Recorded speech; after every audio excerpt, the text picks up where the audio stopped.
Episode of the street lawyer podcast. اور آج ہم ایک ذرا ڈفرینٹ ٹائپ کا شو کر رہے ہیں.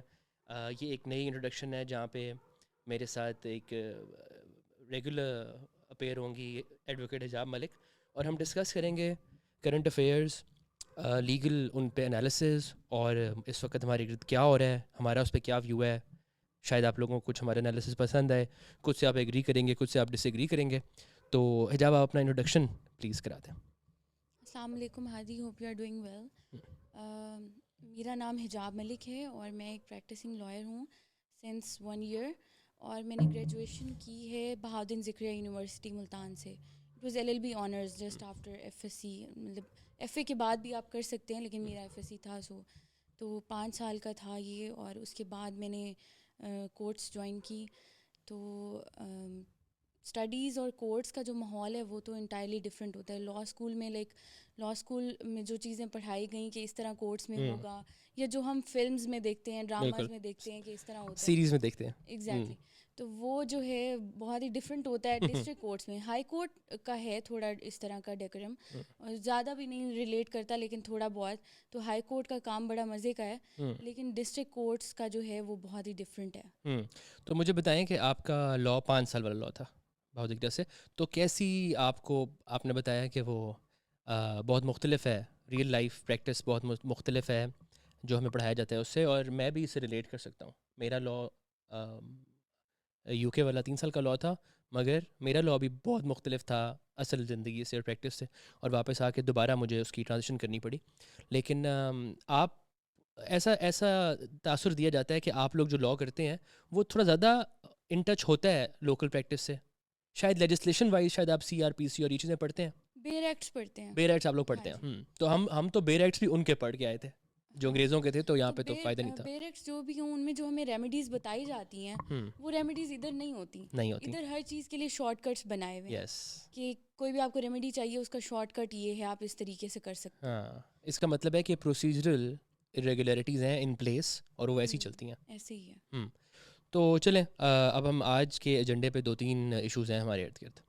ایک تو سب سے بڑا ایشو تو آج ہم ڈسکس کریں گے 184(3) کی اپلیکیشن کا, کہ سو موٹو کی پاورز کے اوپر اس وقت the country is divided into 2 parts, اور سب دو جو ہے نا اس میں بٹ چکے ہیں گروپس میں لوگ. 2 الگ الگ ویوز ہیں, 2 الگ سیاسی طاقتیں الگ الگ طرح سے اس کو ریپرزینٹ کر رہی ہیں. اس کے علاوہ بات کریں گے کچھ ہم ریاست کے معاملات کے بارے میں, کہ اس وقت جو کرنٹ حکومت ہے وہ کیا کر رہی ہے, کیا ہو رہا ہے. بہت شکایتیں ہیں لوگوں کو, بہت مسئلہ ہے اس وقت. ڈیفالٹ کی طرف جاتے ہیں, اب ہم پتہ نہیں کہاں پہنچ چکے ہیں, میری سمجھ سے باہر ہے. تیسرا ایشو ڈسکس کر لیں گے ہم, جو ہمارے اسی ہفتے ہمارے بہت قریب ملتان میں گدیزی مارکیٹ میں ایک رابری کے دوران, شاید آپ نے سنا ہو, رابری گون بیڈ ہو گیا, اور 3 ڈکیت بھی اس کے اندر, اللیجڈ ڈکیت بھی جو ہیں وہ لوگوں کے تشدد سے یا پولیس کی غفلت سے مارے گئے. اور 2 بیچارے وکٹمز جو وہاں پہ, ایک تو شاید راہگیر تھے اور ایک اس دکان کے شاید وہاں پہ مالک تھے, دکان کے مالک کے بیٹے تھے یا کام کرتے تھے, بچے بھی تھے, بچے دونوں ہی ینگ تھے, ان کی بھی موت واقع ہوگی, بڑی انفارچونیٹ. اس کے بارے میں بات کریں گے. تو سب سے پہلے 184(3) کا, اس وقت آپ کو پتہ ہے article 184(3) of the constitution so motto کی پاورز دیتا ہے. اس وقت جو اس کے اوپر یہ بڑے عرصے سے استعمال ہوتی آ رہی ہے, میں نے پہلی بار چودھری افتخار صاحب کے زمانے میں سنی تھی, اور اس کے بعد ہم نے اس کی بہت فلیگرنٹ یوز اور مس یوز کا بھی سنا. ہم نے اس کے بعد ثاقب نثار صاحب کے دور میں دوبارہ پھر ہم نے سنا. بیچ میں ہم نے جسٹس کھوسہ صاحب کو بھی سنا, جنہوں نے جاتے جاتے کچھ رولز تعین کیا کہ اس کو کس طرح سے اسپیرنگلی یوز کیا جائے گا, اتنا جو ہے نا وائڈ یوز نہیں کیا جانا چاہیے. اور پھر ہم نے ثاقب نثار صاحب کا دور دیکھا, اور اس میں ہم نے دیکھا کہ کس طرح سے بہت زیادہ یوز کیا گیا. ایسا جو ہے تاثر دیا گیا کہ شاید ایک خاص سیاسی جماعت کے لیے یا کچھ معاملات کے لیے اس کو استعمال کیا جا رہا ہے. ہم نے شراب کی ایک بوتل کے اوپر بھی اس کو استعمال ہوتے ہوئے دیکھا, اور یہ کافی بدنام ہوگی طاقت. اب جا کے دوبارہ جو ہے اس طاقت کا اس کو جو ہے نا سرکولیٹ یا اس کو کرٹیل کرنے کی بات ہو رہی ہے, اس کے کوئی رولز فارمولیٹ کرنے کی بات ہو رہی ہے, تو بڑا ایشو بن چکا ہے. آپ کو کیا لگتا ہے کہ آرٹیکل 184(3) کی پاورز جو ہیں کیا وہ ٹھیک ہیں، لیٹ ہونی می چاہیے فرسٹ استعمال؟ ٹاک اباؤٹ دس کہ سو موٹو ایکشن ہے کیا پلیز. ایکچولی. آئی نو کہ وہ کیا عام چیز ہے. آدمی کے لیے بالکل. عام آدمی کو نہیں پتہ, common person doesn't know what is meant by suo motu action. نیوز میں ہم لوگ سنتے ہیں کہ جی جج نے از خود نوٹس لے لیا. از خود نوٹس لینا اس کا مطلب یہ ہے کہ فار ایگزامپل میں آپ کو ایک ایگزامپل دیتی ہوں کہ آپ اور میں کلاس میٹس ہیں. میں آپ کو کنٹینیوسلی اریٹیٹ کرتی ہوں, کنٹینیوسلی آپ کو انوائے کرتی ہوں, لیکن آپ مجھے کچھ نہیں کہہ رہے, آپ میرا لحاظ کریں یا آپ مجھے کچھ کہہ نہیں پا رہے. لیکن جو ہماری ٹیچر ہیں وہ اس سارے اکرنس کو آبزرو کری ہیں تو وہ مجھے پنش کرتی ہیں, وہ خود سے نوٹس لیتی ہیں. بالکل. تو that is a suo motu action which the chief justice takes. اور یہ جو پاور ہے وہ ہماری کانسٹیٹیوشن نے چیف جسٹس کو دی, ان کو دیا. لیکن دوسری بات یہاں یہ آتی ہے کہ ہم سب کو پتہ ہے کہ بائسنس ہر محکمے میں ہوتی ہے, ہر انسٹیٹیوشن میں بائسنس بہت زیادہ ہے. اسی طرح ججز بھی بائسڈ ہوتے ہیں. تو ایک بائسڈ جج اگر سو موٹو ایکشن لے لے گا تو وہ ایک عام آدمی کے لیے انصاف کے تقاضوں کو پورا نہیں کر پائے گا. بالکل. اور وہ عام آدمی اس سے بہت زیادہ افیکٹ ہوگا. بالکل. اور ہم نے ابھی ریسنٹلی سنی یہ باتیں جب اس گورنمنٹ نے وہ بل بنانے کی کوشش کی. بل تو آئی تھنک بن چکا ہے to formulate the powers of 184(3) کہ وہ ایک بینچ سنے گا اور وہ فیصلہ کرے گا کہ سننا ہے کہ نہیں, اور فنڈامنٹل رائٹس کی بات ہوگی یا اس طرح کی جو ہے نا پبلک عامہ کی بات ہوگی, تو پھر پبلک امپورٹنس کی بات ہوگی تو لیا جائے گا 184(3) میں. لیکن اس کے علاوہ ہم نے یہ بھی دیکھا کہ 184(3) کی پاور جو ہیں وہ ایک فرد ایز اے پرنسپل, تو as to lawyers as a principle 184 کی پاور ایک شخص کے ہاتھ میں دے دینا تو دے گا پوٹینشیل آف ابیوز. کیونکہ آپ نے سنا ہے وہ کورٹ کے power corrupts and absolute power corrupts absolutely. تو اگر آپ ایک فرد واحد کے ہاتھ میں اتنی بڑی ڈسکریشنری پاور دے دیں گے کہ وہ یہ لے سکے, تو ہمارے ملک میں جہاں مس یوز کرے گا, جہاں ڈسکریشن ہم تو ایک ایس ایچ او کو بھی اگر ڈسکریشن دیتے ہیں تو آپ کے سامنے کیا ہوتا ہے, وہ کس طرح سے اس ڈسکریشن کو استعمال کرتا ہے. سواب دیدی طاقتیں جہاں بھی ہوں گی ان کی ابیوز کی پوٹینشیل رہے گا. تو ان سے اگر یہ پاور, ان کی پاور کو روکا نہیں جا رہا, صرف پاور کے لیے ایک رول فارمولیٹ کیا جا رہا ہے اس ایکٹ کے تحت. اگر دیکھا جائے کہ ایک بینچ سنے گا تو 3 دماغ بیٹھ کے سوچیں گے تاکہ رسک کم ہو جائے اس چیز کا کہ کوئی ایک فرد واحد جو ہے اس کو مس یوز کر سکے. اس کے لیے اگر ایک larger bench who, for example news میں بہت زیادہ سرکولیٹ کر رہا تھا کہ 5 ممبرس کا بینچ ہو, تو وہ آئی تھنک کہ وہ زیادہ سوٹیبل رہے گا. بالکل. کیونکہ جب 5 لوگ بیٹھ کے اس چیز پر دیکھیں گے تو 2 کا فیصلہ ایک ہوگا, 3 کا اور ہوگا, تو جو 3 والا ہوگا وہ زیادہ اوتھینٹک مانا جائے گا. بالکل ایسے. اور یہ بینچز کا اور ان سب چیزوں کا جو ہے مقصد بھی یہی تھا کہ اگر جو سائل ہیں یا انٹرسٹڈ پارٹیز ہیں, اگر وہ اس بات کو ایشو بناتی ہیں کہ ہمارے ساتھ ایک شخص زیادتی کر رہا ہے یا ایک شخص کا مائنڈ سیٹ ہے جو ہمیں یا اس طرح سے ٹریٹ کر رہا ہے, تو وہ یہ شکایت نہ کر سکیں. کیونکہ جب 3 لوگ یا 5 لوگ ہوں گے تو وہ, یا 12 لوگوں کا فل بینچ ہوگا, لارجر بینچ ہوگا, تو وہ اس پہ اس طرح ڈائیورسٹی آف مائنڈز ہے نا, ایک جج بائسڈ ہو سکتا ہے, 2 ہو سکتے ہیں, 5 تو نہیں ہو سکتے. I completely agree. اور یہ اب جو ہے اس وقت ہم دیکھ رہے ہیں کہ ہم دوبارہ اس نہج پہ پہنچ گئے ہیں جہاں پہ اداروں میں ٹکراؤ کی صورتحال ہے. اس وقت سپریم کورٹ جو ہے وہ بڑھ چکی ہے, ہمارا سپریم کورٹ کا بینچ بڑھ چکا ہے. چند افراد, چند ججز جو ہیں وہ ایک رکھتے ہیں رائے اور چند ایک رائے رکھتے ہیں. آپ کہہ سکتے ہیں کہ ایک ہم خیال, جیسے ہم خیال گروپ کہا جاتا ہے, جو کہ اس وقت سننا چاہتا ہے الیکشن کا وہ والا کیس بھی, حالانکہ جسٹس قاضی فیصلہ کا ایک طرف آرڈر بھی, ججمنٹ بھی آ چکی ہے کہ 184(3) کی پاورز اس وقت تک استعمال نہ کی جائیں, کوئی کیس نہ سنا جائے جب تک پاورز صحیح طرح فارمولیٹ نہ ہو چکی ہوں. اور دوسری طرف وہ جو ہے وہ کمپیلڈ ہیں, بالکل نہیں روک رہے جو ایک جیسے ہم خیال گروپ کے نام سے جانا جاتا ہے بینچ کو, اور وہ یہ کیس سننا چاہتے ہیں اور بظاہر نظر بھی آ رہا ہے کہ وہ کیا فیصلہ دیں گے اس کے اندر 184(3) کی پاورز کو. اور ہم نے دیکھا کہ چیف صاحب کی آنکھیں بھر آئیں اور وہ آپ دیدہ ہو گئے.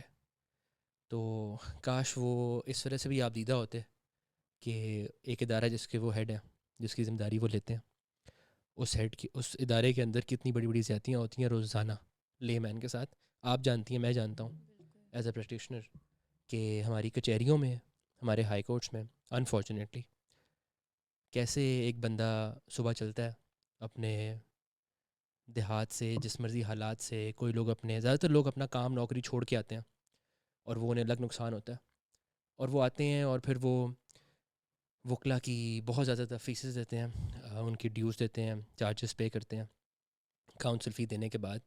زیادہ تر تو وہ صحیح طرح ڈیل ہوتے ہیں، کبھی کبھار وہ بہت بری طرح بھی ڈیل ہوتے ہیں وکلا کے ہاتھوں. اسی طرح ہماری ہی اپنی برادری ہے مگر انفارچونیٹلی ایسا ہے. اور اس کے بعد پھر وہ سارا دن انتظار کرتے ہیں اور شام کو وہ لیفٹ اوور سن کے اپنے گھر چل جاتے ہیں. اور وہ کیا سوچتے ہیں اس وقت اور وہ کن حالات میں جاتے ہیں واپس، یہ وہی جانتے ہیں، ہم میں سے بس کوئی بھی وہ نہیں بتا بیچارے تو سکتا. تاریخ پہ تاریخ کا نشانہ بنتے جاتے ہیں. بالکل. اور ہم لوگ تو وہاں فیس لے کے ان کو مطلب اس طرح ٹریٹ کرتے ہیں جیسے ہمارے پاس تو زیادہ سارے کلائنٹس ہوتے ہیں، صرف ایک نہیں ہوتا کہ ہم نے صرف پراپر بالکل. اسی پہ ہی فوکس کرنا ہے. تو وہ نگلیکٹ ہو جاتے ہیں بیچارے، ہمیں نہیں پتہ کہ وہ پیچھے سے کتنا اسٹرگل کر کے یہاں تک آئے ہیں. بالکل ایسا. تو ہم لوگ تو انہیں بہت فار گرانٹیڈ لیتے ہیں انفارچونیٹلی.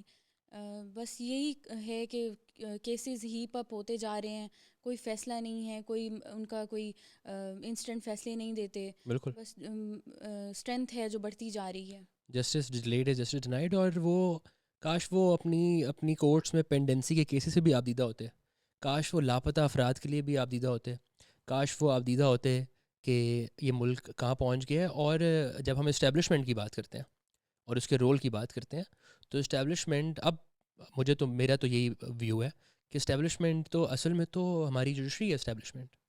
کیونکہ ہماری ایگزیکٹلی. اسٹیبلشمنٹ جس کو ہم فوج پہ الزام لگاتے ہیں، اس کے سارے آئینی غیر آئینی اقدام کو تقویت دینا اور اس کو سپورٹ دینا اور اس کو چلانا تو ہماری عدلیہ کے ہاتھوں ہی ہوتا ہے. ایسا ہے. انفارچونیٹلی ہمارے کیسے کیسے کام ہوئے.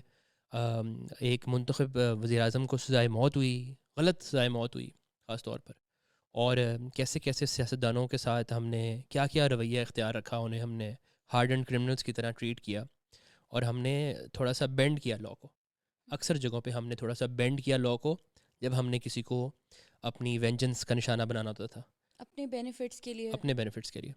تو بڑا ہی جو ہے وہ تاریخ چیپٹر ہے عدلیہ کا رول ہماری ہسٹری میں. اور اب دوبارہ ہم وہاں پہنچ گئے. اور جب آپ نے بات کی کہ وہ لوگ جو آتے ہیں سارا دن اور پھر انصاف لیے بغیر واپس جاتے ہیں، تو کوئی جو ہے وہ فری لیگل ایڈ کا نظام نہ ہونا، ریاست کے اپنے کام پورے نہ کرنا، لوگوں کو اس طرح ٹریٹ کرنا جیسے ان پہ احسان کیا جا رہا ہے. اور ہم عوام سفر کر رہی ہے. یہاں پہ مہنگائی اتنی زیادہ ہوتی ہے، پیٹرول کے پرائزز، گروسری آئٹمس کے پرائزز. بالکل رمضان میں ان لوگوں نے پرائزز انکریز کر دی ہیں. ہر دفعہ ہم لوگ یہی سنتے تھے کہ رمضان کا جو منتھ ہے اس میں پرائزز ڈکریز ہوں گے، اور پیکیجز بنتے ہیں کہ پرائزز ڈکریز ہوتے ہیں اور چیزیں آتی ہیں اور لوگ افطار کی انہیں کوئی ٹینشن نہیں ہوتی، سحری کی کوئی ٹینشن نہیں ہوتی. لیکن اب ان لوگوں نے جناب شربت پہ بھی ٹیکسز لگا دیے ہیں کہ ایک عام آدمی کی پہنچ سے شربت بھی دور ہو جائے. آپ بالکل صحیح کہہ رہی ہیں. کیونکہ یہ جو چیزیں ہیں آٹا یا پیٹرول یا شربت، یہ جو ہماری ایلیٹ ہے یا جو ہماری اشرافی ہے اس کو تو فرق ہی نہیں پتہ چلتا نا. نہیں پڑتا. آپ 500 روپے لیٹر پیٹرول کر دیں، کوئی فرق نہیں پڑے گا. ان کو تو نہیں پتہ ہوتا ان کے گھر میں اگر سبزی آ رہی ہے تو کس ریٹ سے آ رہی ہے، آٹا آتا ہے تو کیسے آتا ہے، آٹا ختم بھی ہو سکتا ہے. یہ تو تصور نہیں ہے اشرافیہ کی زندگی میں. اور یہ جو ایک نہیں دو پاکستان ہے نا، ایک نہ ہی ایک قانون کی ٹریٹمنٹ ہے سب کے ساتھ، نہ ہی حکومت کی جو گورننس یا اس ملک ریاست کی فیسلٹیز ہیں وہ، اور نہ ہی باقی سب لگژریز. جب یہ ایک ہی پیمانے کے مطابق نہیں ملتی سب کو اور دو مختلف پیمانوں میں مل رہی ہیں، تو یہ ایک بہت بڑا ایشو ہے. اور مجھے لگتا ہے کہ یہ اس وقت بھی جو جنگ ہے، اقتدار کی جنگ ہے، طاقت کی جنگ ہے، کرسی کی جنگ ہے، ان میں سے کوئی بھی عوام کا سگا نہیں ہے. آپ جو ہے نا بنی گالا کی آسائشیں سلامت رہیں، اور رائے ونڈ محل کی سلامت رہیں، زرداری بلاول ہاؤس کی سلامت رہیں، اور باقی سب پارٹیز بھی اسی طرح. اور عوام جو ہے نا اس کو نہیں کوئی دے گا ریلیف، اور نہ ہی کوئی دے رہا ہے جب تک یہ پورا نظام اوور ہال نہیں ہوتا. یہ حکومت کر رہے ہیں بیسیکلی غریب لوگوں پہ، کیونکہ یا تو اس ملک میں ایلیٹ کلاس طبقہ رہ گیا یا پھر غریب لوگ رہ گئے ہیں. جو مڈل کلاس تھے یا جو تھوڑا بہت افورڈ کر سکتے تھے انہوں نے باہر موو کرنا شروع کر دیا. اور جو اس سال میں جو ریشو ہے جتنے لوگ باہر گئے ہیں وہ پچھلے 10 سال کی ریشو سے زیادہ ہے. تو اب یہ سنا ہے کہ اسٹیٹسٹکس کہتے ہیں 18 لاکھ لوگ نکل گئے 2022 میں، اور ابھی 23 کی بھی ارلی منتھس میں بھی ہم چوتھے مہینہ انٹر کر رہے ہیں تو بہت سارے لوگ چلے گئے.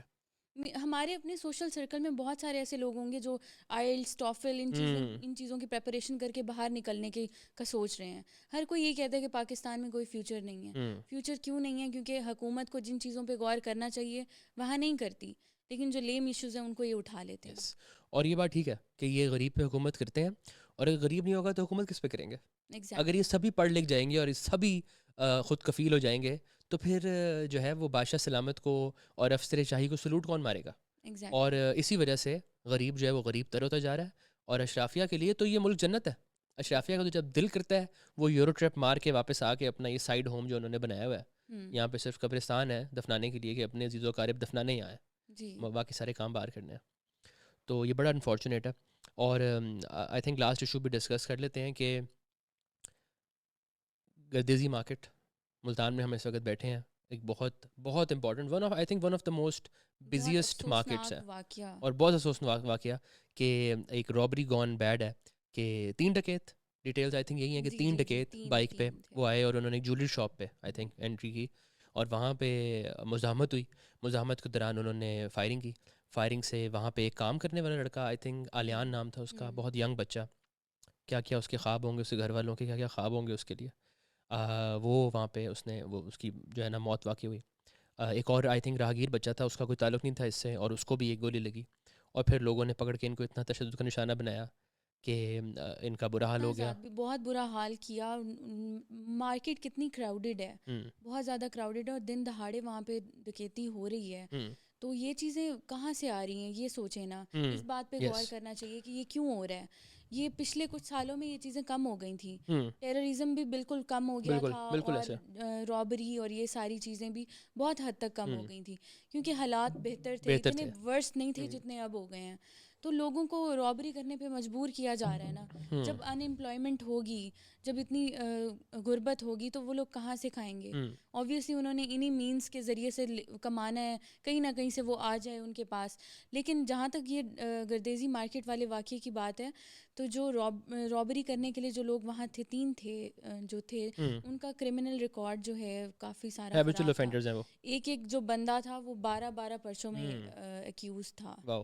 تو اچھا یہ بہت امپورٹنٹ پہلو ہے جو آپ نے ابھی اٹھایا, اور وہ یہ ہے کہ یہ جو اس طرح کی ڈکیتیاں ہیں یہ اوبویسلی ون آف انسیڈنٹ تو ہے نہیں, ان کا اپنا بھی ریکارڈ تھا, مگر ان کے علاوہ بھی اسٹریٹ کرائم بہت زیادہ ہیں اور لوگ ہیبچول ہیں, اور اس کی وجہ ہے, اس کی 2-3 وجوہات ہیں. ایک آپ نے ریز کی اکنامک پرابلم جو ہے وہ ہے, دوسرا لا لیسنس ہے. لا لیسنس سے مراد میری یہ ہے کہ نظام جو ہے نا وہ فیل ہے. نظام اس معاملے میں آپ اور میں ہم دونوں فوجداری وکالت کرتے ہیں. ایک آدمی جو ڈکیتی کے الزام میں پکڑا جاتا ہے, پرچے میں نامزد ہوتا ہے, اور ڈکیتی کے الزام میں وہ حوالات بھی رہتا ہے, پولیس کسٹوڈیل ٹارچر بھی برداشت کرتا ہے, اور اس کے بعد وہ جوڈیشل ہو کے جیل بھی چلے جاتا ہے, سزائیں بھی ہو جاتی ہیں, اور وہ دوبارہ واپس آ کے دوبارہ وہی کام کر رہا ہوتا ہے. اور وہ ایک سائیکل ہے, اور اس کے لیے وہ ایک نارمل اس کا ذریعہ معاش بن چکا ہے.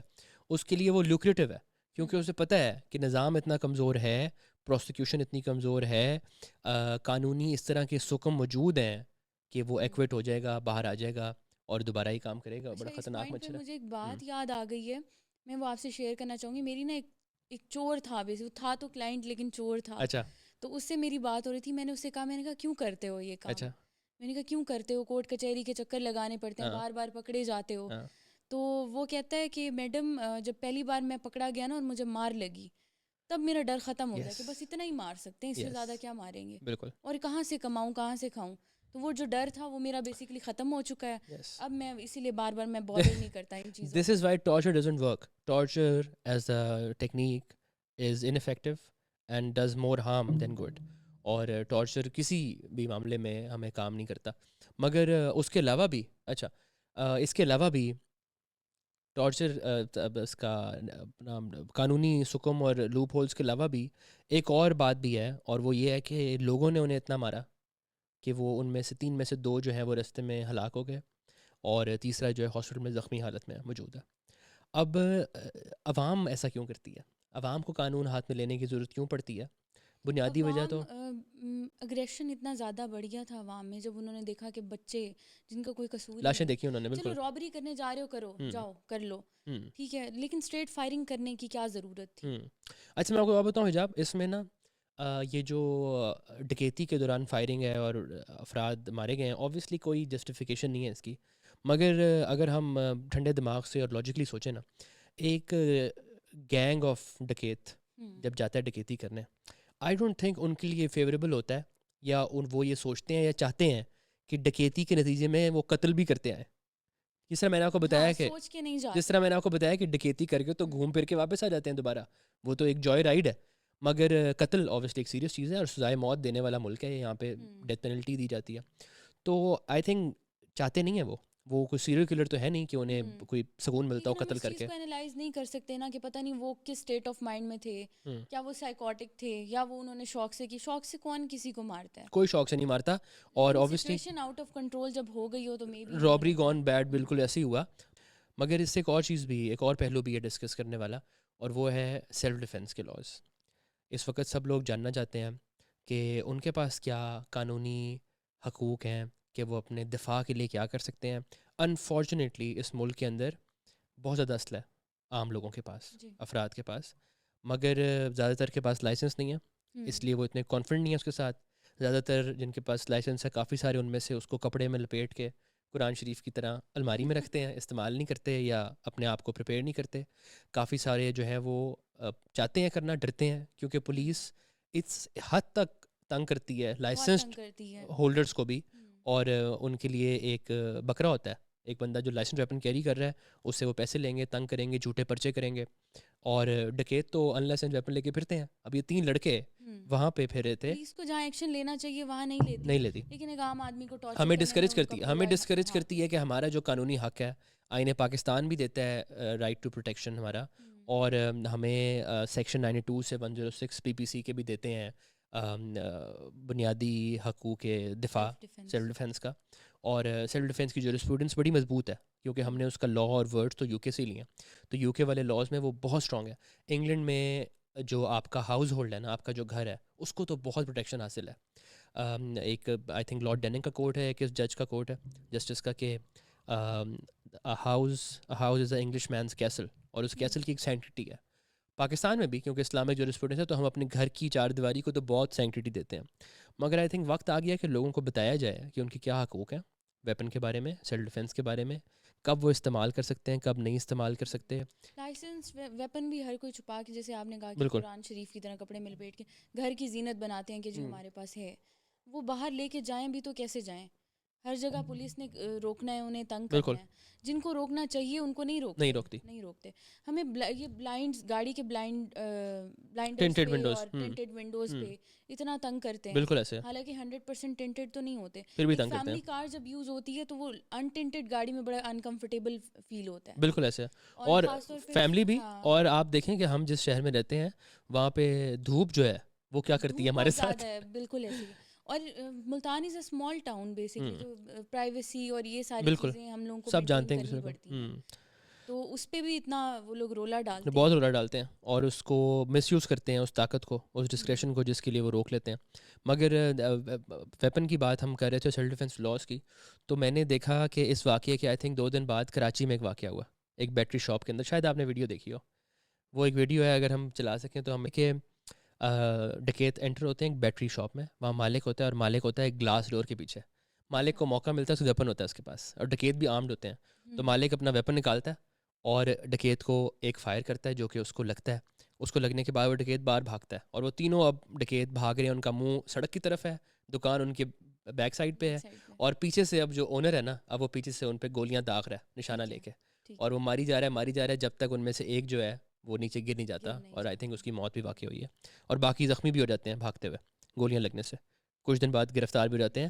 اس کو آئی جی سندھ نے ریوارڈ دیا، اس کو ہار پہنایا، اور اس سے بہت خوش ہوئے کہ آپ نے بہت کمال کام کیا. وہ بھی کوئی جانے مانے ڈکیت ہوں گے جنہیں اس نے مارا ہوگا. مگر اگر ہم اس کو ٹیکنیکلی سیلف ڈیفینس کے لاز میں پٹ کریں تو آپ بھاگتے ہوئے ڈکیت کو پیچھے سے کمر میں گولی نہیں مار سکتے، کیونکہ جو سیلف ڈیفینس کی تشریح ہے، جو ڈیفینیشن ہے، وہ ہے to use reasonable force in the face of threat to your life اور پراپرٹی، اور to threat life of a loved one. تو اس کے لیے ضروری ہے کہ آپ اس میں پریمپٹیو اسٹرائک تو کر سکتے ہیں، یعنی کہ ڈکیت گن لے کے انٹر ہوئے، آپ انتظار نہیں کریں گے کہ وہ گولی چلائے، آپ پہلی گولی چلا سکتے ہیں اس کے اوپر. مگر آپ بھاگتے ہوئے کو پیچھے سے نہیں مار سکتے. اور اس کے اوپر یو کے میں بڑی کنوکشنز ہیں کہ ہوم اونرز تھے, ان کے گھر میں لوگ گھسے, انہوں نے پیچھے بھاگ کے انہیں سڑک پہ جا کے مارا. چاہے جب بھاگ گئے تو بھاگ گئے. آئی ریممبر ایک بندے نے بیٹ سے مارا, کرکٹ بیٹ سے پیچھے بھاگ کے اس کو مارا سڑک پہ, تو وہ مر گیا یا زخمی ہوا, تو ہوم اونر کی کنوکشن ہو گئی. حالانکہ وہ اسے گھر میں گھسے تھے ود انٹینٹ ٹو راب یا وٹ ایور, اور لیگل لائف کو تھریٹ بھی تھی. تو میرا خیال سے میرا پوائنٹ یہ نہیں ہے کہ وہ مصیبت میں آئیں یا پھنسیں, اچھی بات ہے انہیں ریوارڈ ملا کیونکہ مارے تو انہوں نے ڈکیت ہی end of the day. But یہ بہت غلط بھی ہو سکتا تھا کیونکہ جس طرح وہ پیچھے سے گولیاں داغ رہے تھے, سڑک کے اوپر کسی اور کو لگ سکتی تھی, راہگیر کو لگ سکتی تھی. تو میرا پوائنٹ اس ساری ڈسکشن کا یہ ہے کہ ضروری ہے کہ لوگوں کو آپ لا سے بھی انفارم کریں کہ قانون کیا دیتا ہے آپ کو طاقت, اور پھر پریپیئر بھی کریں ویپن کے ساتھ انہیں. ہمارے یہاں پہ ایسا ٹیبو ہے ویپنس کے بارے میں, اور ایسا قدغن لگایا گیا ہے شوٹنگ کلبس کے اوپر, گن کلبس کے اوپر, کہ لوگ کہیں جا کے پریکٹس نہیں کر سکتے, سیکھ نہیں سکتے, کوئی ٹرینر انہیں سکھائے, کوئی بتائے. فورسز کا بھی میں آپ کو بتاؤں کہ آپ, اٹس ویری انفارچونیٹ, اور میں اگر یہ کہوں گا یہاں پہ اور آڈینس سنے گی, مگر یہ ایک تلخ حقیقت ہے کہ آپ پولیس پہ انحصار نہیں کر سکتے. پولیس آپ کو ڈیفینڈ نہیں کرے گی, اور آپ کو موقع پہ جب ضرورت ہوگی تو آپ کو, وہ کہتے ہیں نا کہ کرنے کے بھی آدھے گھنٹے بعد, اور وہ کہتے ہیں نا کہ the best way to stop a bad guy with a gun is a good guy with a gun. اور گڈ گائے ود اے گن ہم پولیس کو سمجھتے ہیں یا نہیں, یہ بھی ایک بحث ہے اپنے اندر, مگر ہمیں چاہیے کہ ہم سیکھیں.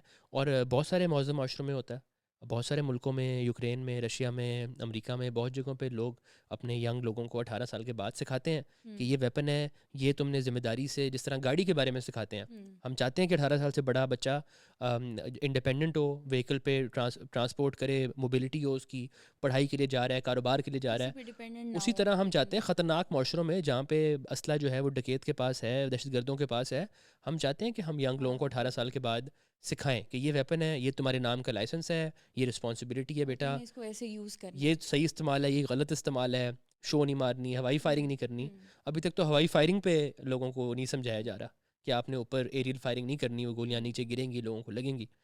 تو اور خواتین کو بہت ضروری ہے کہ خواتین جو وائلنٹ ایکٹس اگینسٹ وومن ہیں ان کو روکنے کا بہت اچھا حل ہوگا کہ ہم خواتین کو خود کفیل کریں اس معاملے میں کہ وہ اپنا دفاع کر سکیں. دفاع بہت ضروری ہے, انفارمیشن دے کے انفلوئنس کریں گے. پروٹیکشن ایکٹ ہاں, یہ تو ہم نے ڈسکس ہی نہیں کیا. وہ آپ نے دیکھا ہوگا, وہ سرکولیٹ کر رہا ہے اور وہ پاس بھی ہو گیا ہے. کیا کہیں گے آپ اس پہ؟ اس پہ میں یہ کہوں گی کہ یہ بہت اچھا انیشیٹو تھا, اللہ کرے کہ اس کی امپلیمنٹیشن ہو, لیکن وہ پریکٹیکلی مجھے اتنی زیادہ فیزیبل نہیں لگ رہا. اگر ہوتی ہے تو بہت اچھی بات ہے. اور اس میں ایک پروویژن یہ تھی کہ ہر کمپنی جو ہے وہ اپنا ایک لیگل ایڈوائزر رکھنے کی پابند ہوگی, اور ایک 3 رکھ سکے گا, 3 کمپنی. یہ بہت اچھی بات ہے جو سیکنڈ والی ہے. I was watching one of your earlier episode جس میں آپ لوگ بات کر رہے تھے وائٹ اولڈ مین, اور آپ نے کہا کہ یہاں ہمارے براؤن اولڈ مین ہیں. تو جو کمپنیز ہیں وہ ان کو زیادہ ٹرسٹ کرتی ہیں. میں وہ کہہ رہا تھا کہ یہ اچھا ہو گیا. کے پاس کوئی 10 12 کمپنیز ہوتی ہیں, ان کی لیگل ایڈوائزری وہ لے کے بیٹھے ہوتے ہیں. بڑی گرفت ہے, پروفیشن میں بڑی گرفت ہے ان کی, اور آپ کے میرے جیسے لوگوں کے لیے بڑا مشکل, خاص طور پہ فرسٹ جنریشن لائرز کے لیے نہیں ریلائی کرتا. تو یہ ہم لوگوں کے لیے بہت اچھی بات ہو گئی, یہ بہت اچھا. اور آئی تھنک اگر اس کے اندر میں تو سمجھتا ہوں کہ لالی پاپ ہے ویسے تو وکلا کے لیے, کیونکہ اس کی وجہ یہ ہے کہ یہ جو باتیں اس میں لکھی ہوئی ہیں کہ ہمارے سے کوئی پولیس والا زیادتی کرے گا تو ایف آئی آر ہوگی, یہ تو ہر عام شہری کا حق ہے. عام شہری کے ساتھ بھی زیادتی ہو تو ایف آئی آر ہونی چاہیے, عام شہری کے ساتھ بھی کوئی بدتمیزی نہ کرے, عام شہری کے ساتھ بھی بدسلوکی نہ ہو. خیر چلو, اگر ہمارے لیے ہمارے زیادہ کیسز ہیں تو پازیٹیو ڈسکرمنیشن کے طور پہ بنایا جا رہا ہے تو سمجھ آتی ہے, مگر اس کے اندر میں چاہتا ہوں کہ اس کے ساتھ اگر لائر اکاؤنٹیبلٹی ایکٹ بھی بنا دیتے, اور اس کے ساتھ ہمارے پاس نہ میڈیکل پروفیشن کی اکاؤنٹیبلٹی ہے ڈاکٹرس کی, نہ سائیکیٹرسٹ کی ہے, نہ لائرس کی ہے, ان میں سے کسی کی اکاؤنٹیبلٹی نہیں ہے. جس طرح ہمارے بیوروکریٹس کی اکاؤنٹیبلٹی نہیں ہے, جس طرح ہمارے سیاستدانوں پہ تو خیر آج کل عطاب آیا ہوا ہے کچھ سالوں سے نیب کا. میرا تو اوپینین اس بات پہ یہ ہے کہ جب حکومت نے دیکھا کہ جی لائرس کی ایک بڑی تعداد ضرورت ہے اپوزیشن کے ساتھ ہے, تو انہوں نے کہا کہ جی ان کو اپنے احسان کے نیچے دبایا جائے. اگین ٹائمنگ بہت امپورٹنٹ ہے, لائر ویلفیئر پروٹیکشن ایکٹ کی بھی اور 184(3) کی پاورز کو فارمولیٹ کرنے کی بھی بہت ڈیڈلی ٹائمنگ ہے.